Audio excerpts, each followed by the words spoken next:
Dear people, today our topic will be the use of artificial intelligence. It's very important to check this situation of the use of artificial intelligence because nowadays we are living in a technological era. So, by the way, we'll check this situation from a macro, the geopolitical analysis. In the world geopolitical context, there are only three actors uses: China, Russia, and United States. In the geo-economic world, China and USA are only two actors. In the panorama of the geotechnology of artificial intelligence domination, the technological war between the Chinese actors and the USA manifests itself. In the geo-finance sector, USA is the world only financial leader with the dollar father. The technology transfer from the countries with industries principally to the rest. We are going from an agrarian era, the humanity. So right now we are living in artificial intelligence era. From the agrarian era, we're checking the next step is the industrial era, the digital era, the information era. So right now we are living in an artificial intelligence era. For example, to go from analog to digital, the passage from transistor to chips in many regions of Latin America were stuck in the agrarian era, pulling the ox or the donkey to till the land. So how we can begin to talk about the use of artificial intelligence even if we are not using our natural intelligence. So but that is another topic to talk, So we'll continue talking of this topic, the use of software upstream and downstream. Upstream oil and gas production is conducted by companies who identify, extract, or produce raw materials. Downstream oil and gas production companies are closer to the end user or consumer.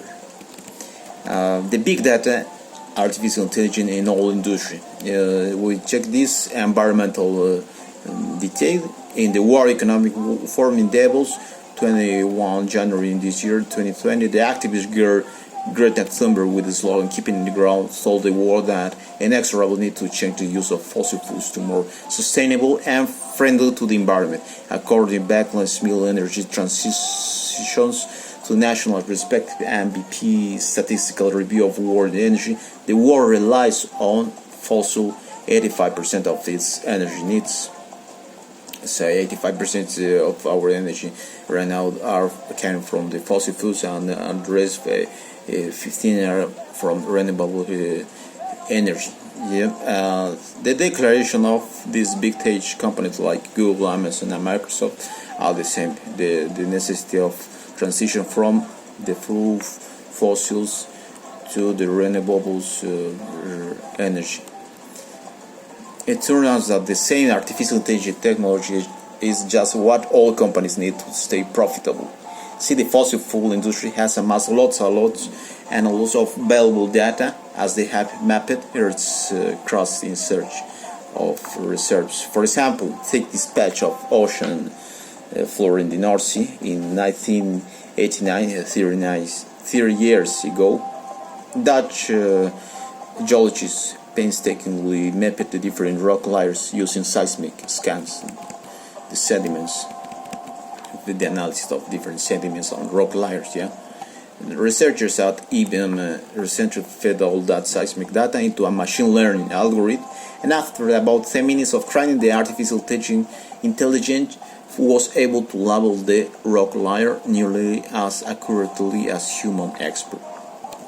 So another group at Georgia Tech used machine learning to quickly identify structures important to oil discovery. You could imagine how an artificial intelligence trained itself with all kinds of data to pinpoint the best places to drill. And once drilling begins, artificial intelligence can streamline extraction to make it cheaper. That kind of efficiency can help the oil and gas industry compete with renewables, and so it's no surprise that they spent an estimated $1.75 billion on artificial intelligence in 2018. So Google, Microsoft, and Amazon are competing for a piece of this cake. Google has signed an agreement with several fossil fuels companies. Microsoft has teamed out with Exxon and Chevron, and Amazon, who already provides cloud service to BP, British Petroleum, and Shell, is marketing its abilities to accelerate and optimize exploration, drilling, and production of oil and gas, while they talk up their commitment to sustainability. Big Tech is making sure the world can keep burning plenty of fossil fuel. And if you have both of these things, any goal is possible.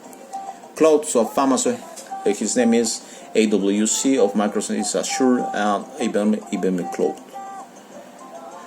So, for example, we check the situation of this man. He had a small company, a small enterprise.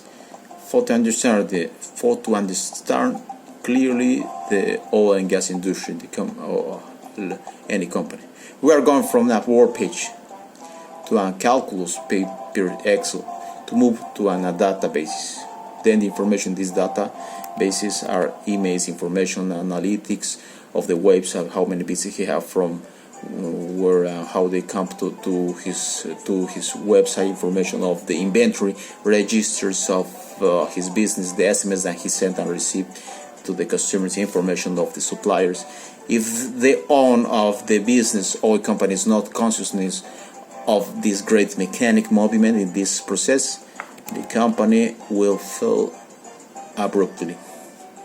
So basic concepts that we need to understand are the non-structured data are then they don't have a structure defined. For example, when you send an email, the body of this email is not a structure, or like the information that you write in a word page, conversation by Slack and SMS, for example.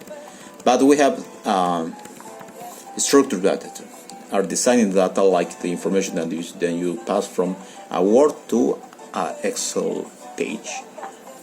The databases are a set organized of information of structured data, and there are engines of databases that are softwares that permit to storage, process, and extract the information of database.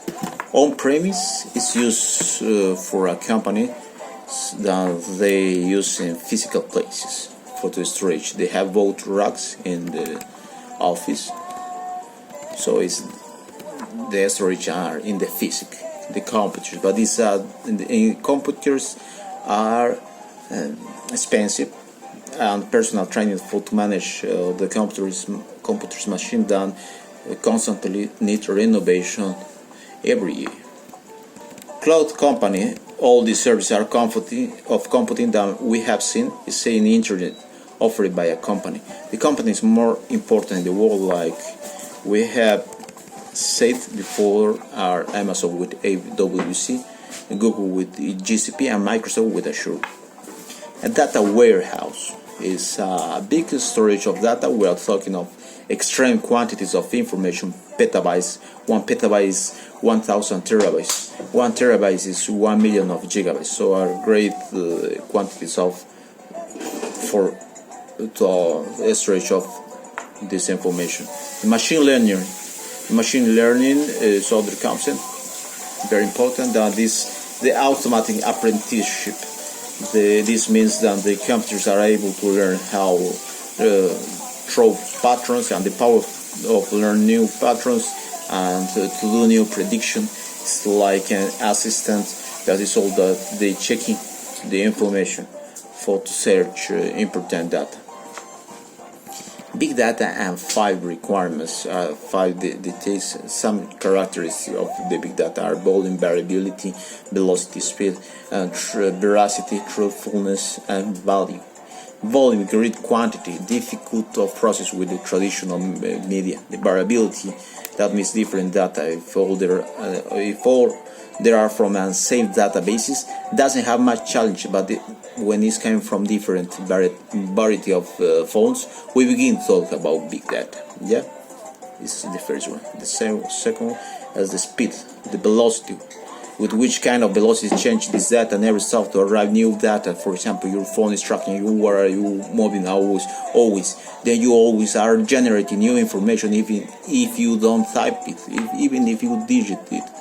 Truthfulness, the veracity, we must know which are truthful data and which not. For example, if we have fake data, that doesn't work for our analysis. Value is to know if we use that kind of data, is how relevant is that information, how relevant is that information for our objectives you are looking, the goals that you are looking. Yeah. So, in the last part, it's very important to check the comparison of production around the world and locally too, for Latin America and Bolivia. Yeah, Bolivia produced around 12,970 barrels per day in 2019, the last year. Russia producing 10.8 million barrels per day in the last year, 2019. So the Bolivian oil production is around the 0.1% part of the Russian oil production. Very small. USA, the USA production is 15.043 millions of barrels per day in 2019. Saudi Arabia is 12 millions barrels per day in the same year. So the world total